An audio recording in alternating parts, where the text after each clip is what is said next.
उषा की सहेली स्वाति उसके घर के पास ही पड़ोस में रहती थी।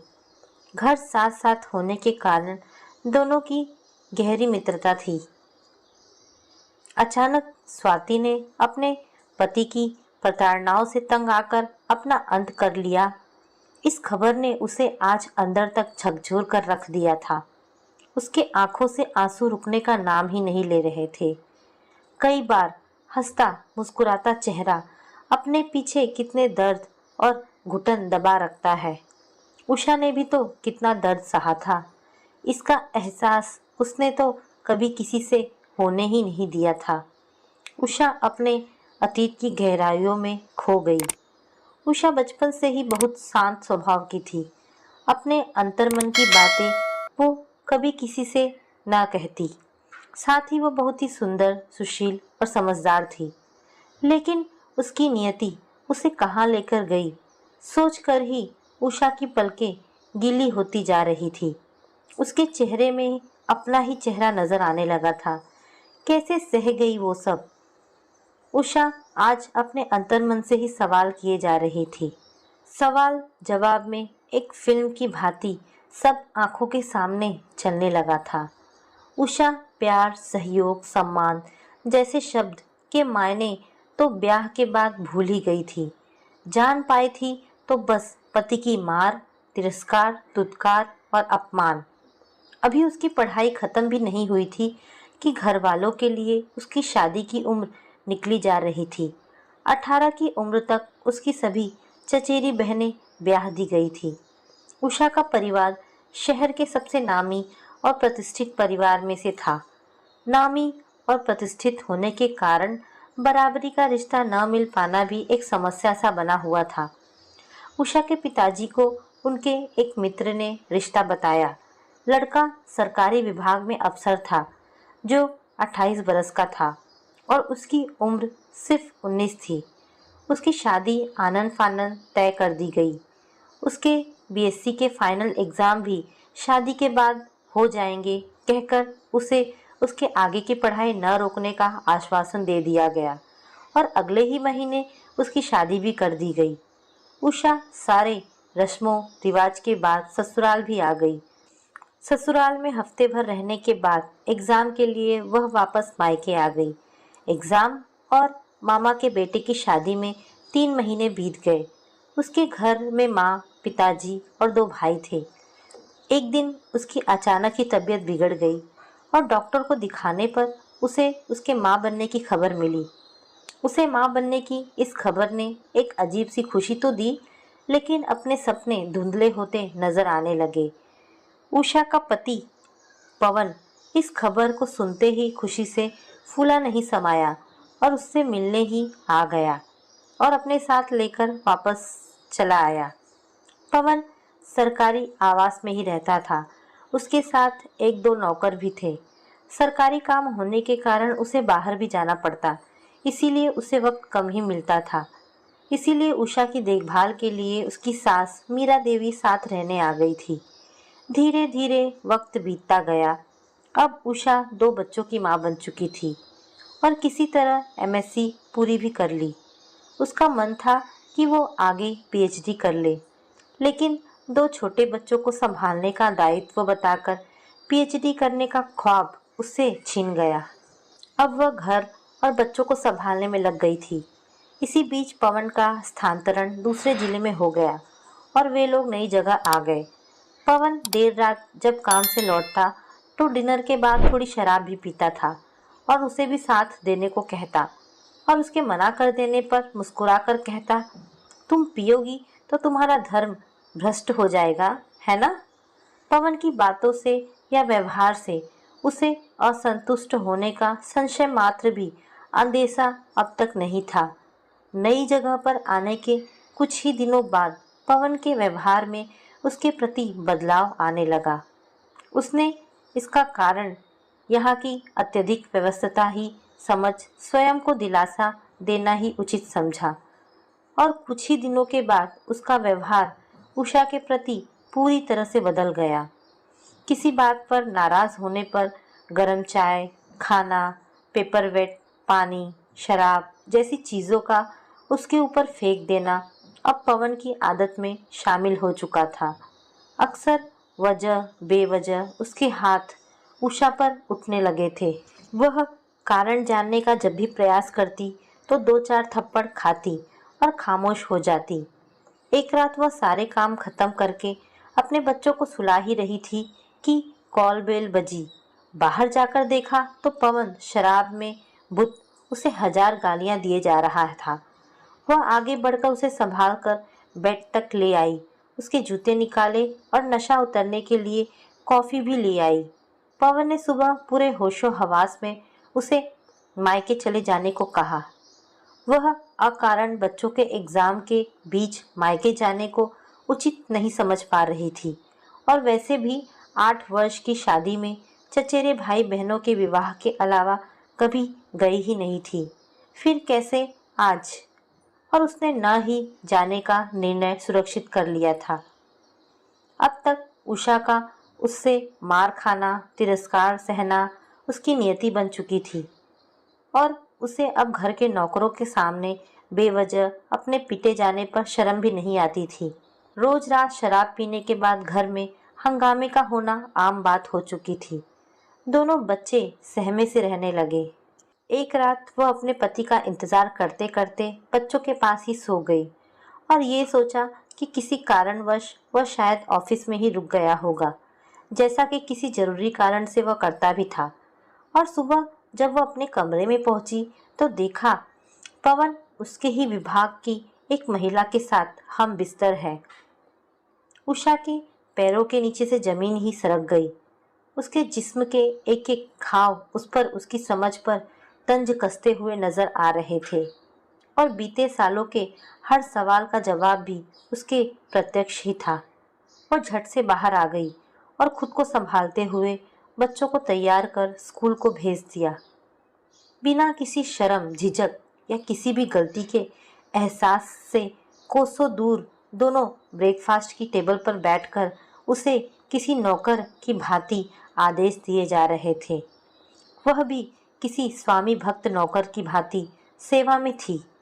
टेबल से उठते ही पवन ने उषा से कहा, तुम मायके चली जाओ, मैं तुम्हारी मनहूस शक्ल भी नहीं देखना चाहता। उसने धीमी आवाज में कहा, मैं मायके नहीं जाऊंगी, चाहे कुछ भी हो जाए। और फिर मायके में मैं अपने घर वालों से आने का कारण क्या बताऊंगी? आपकी ही इज्जत पर धब्बा लगेगा। उसका इतना कहना ही था कि पवन ने उसकी पिटाई कर दी और जब थक गया तो किसी मरे हुए जानवर की तरह उसे खींचते हुए घर के बाहर लाकर उठाकर पटक दिया और कहा, ना जाने का बहाना बनाती है और मुझे इल्जाम देती है। तभी घर का एक नौकर सेवा उसके बचाव में पवन के सामने आकर खड़ा हो गया और बोला कि साहब जाने दीजिए, मेम साहब को बहुत चोट लग गई है, साहब माफ कर दीजिए। अभी कुछ उल्टा पुल्टा हो गया तो अभी बात उसकी पूरी भी ना हुई थी कि वह महिला बोली, पवन अब रहने भी दो ना, मान जाएगी ना ये औरत आपकी बात, इतनी मार कम नहीं थी और अब ऑफिस के लिए भी हम लेट हो रहे हैं। उस साधारण सावले रंग की अनाकर्षक महिला ने कहा। उषा अब तक उसका नाम भी नहीं जान पाई थी। शाम को जब पवन वापस लौटा तो उसने कहा, मुझे यहीं रहने दें, मैं कुछ भी नहीं बोलूँगी, आप जो भी करना चाहते हैं कीजिए, मैं आपके खुशियों में बांधा नहीं बनूंगी। इतना कहते ही पवन का गुस्सा 7वें आसमान पर चढ़ गया। उसने एक जोरदार थप्पड़ जड़ दिया। दोनों बच्चे रोते और डरे हुए आकर उषा से लिपट गए और पापा माँ को नहीं मारो, प्लीज मत मारो, ऐसा कहने लगे। अब पवन का हाथ बच्चों पर भी उठ गया था। पवन ने दिसंबर की ठंड रात में उषा को दोनों बच्चों सहित घर से बाहर निकाल दिया और कहा कि तेरे लिए इस घर में कोई जगह ही नहीं है। वे तीनों दरवाजे पर बैठे ठंड से कांपते रहे। सुबह जब नौकरों ने दरवाज़ा खोला तो उषा अंदर आ पाई। ठंड की वजह से बेटी बुखार के चपेट में आ गई थी। बेटी को दवा दी। शाम को जब पवन घर लौटा तो घर खाली दिखा। पूछने पर पता चला कि बेटी की तबीयत खराब है। वे तीनों एक ही कमरे में बैठे थे। पवन उस कमरे तक आ पहुंचा था और उसे देखने के बाद बच्चे फिर मार या घर से निकाले जाने के भय से कांपने लगे। लेकिन वो आज माफ़ी मांगते हुए कहने लगा, मुझे माफ़ कर दो।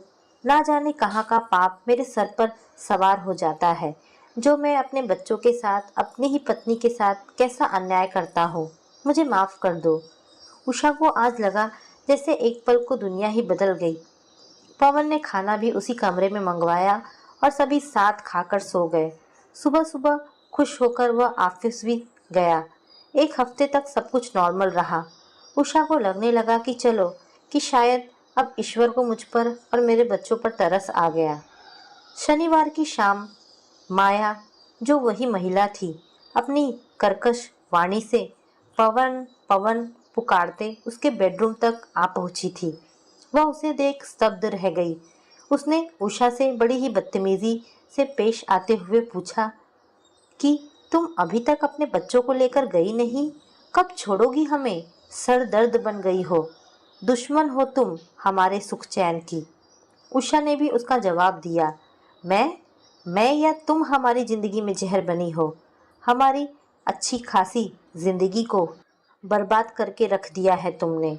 और तभी हाथ में शराब का ग्लास लिए पवन आ पहुंचा और उस पर बदतमीजी से बात करने का आरोप लगाते हुए ग्लास की शराब उसके मुंह पर फेंक दी और उषा को माफ़ी मांगने को कहने लगा। उसके मना करते ही वह उसे बुरी तरह पीटने लगा। अब तक उषा अपने सारे सवाल के जवाब खुद ही पा चुकी थी। उसके पास अब सिर्फ दो ही विकल्प थे। एक कि वह सब सहती रहे, दूसरा सब छोड़कर भाग जाए। लेकिन वह अपने माँ, पिताजी और भाइयों को किसी तरह का दुख नहीं देना चाहती थी। इसीलिए उसने सब सहने का रास्ता ही चुना। अब उसके घर की कहानी हर जुबान पर थी। अब उसे किसी से भी शर्म भी नहीं आती थी। वह सबको अपनी नियति मानकर खुद में सहने की हिम्मत दिन प्रतिदिन बढ़ाने में जुट गई। और अब उसके शरीर पर पवन के साथ माया भी हाथ साफ करने से ना चूकती थी। अब तक किसी को उसके हाथ पांव टूटने या मरने का भी खौफ ना रहा। नौकरों को उसके पास न जाने और दवा न देने की सख्त हिदायत थी। वह दर्द में कई कई दिन कराहती रहती। दवा और देखभाल के नाम पर सिर्फ जिल्लत ही मिलती थी। शादी के अब तक 10 वर्ष भी बीत चुके थे। सब झेलते, लोगों के सामने झूठ बोलते, अपने जख्मों को सबकी नज़रों से छुपाते, बच्चों की सहमी जिंदगी को देखते, इन सबको वह अपनी नियति मान चुकी थी और ये तसल्ली भी दे चुकी थी कि इससे मेरी मुक्ति नहीं है और एक दिन वह अपने ही पति के हाथों जान गंवा बैठेगी।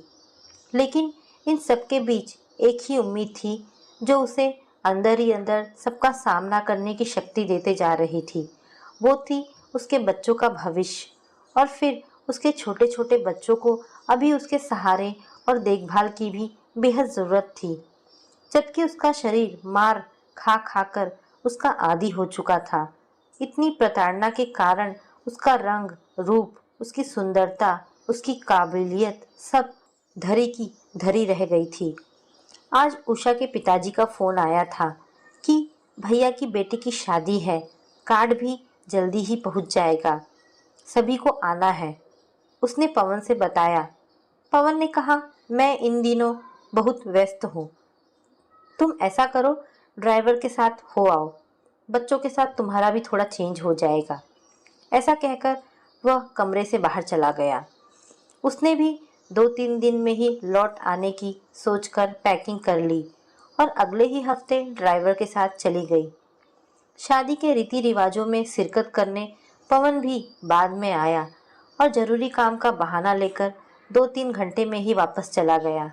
शादी के सकुशल बीत जाने के बाद पिताजी, भैया ने उससे जिद करते हुए कहा कि उषा थोड़े दिन और रुक जा, वैसे भी छोटी, तुझे वक्त ही कहाँ मिलता है आने का। दोनों भाभियाँ भी यही कहकर कुछ दिनों के लिए रोक ली।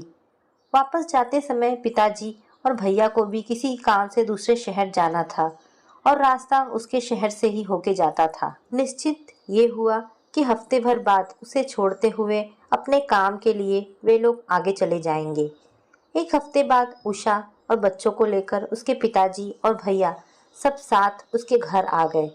पिताजी और भैया ने उसे सामान के साथ घर में छोड़ा और बिना पानी पिए ही आगे के शहर की ओर निकल गए। वह अपने कपड़े बदलने के लिए बैग खोलने ही वाली थी कि पवन और माया वहां उसके कमरे में मौजूद थे।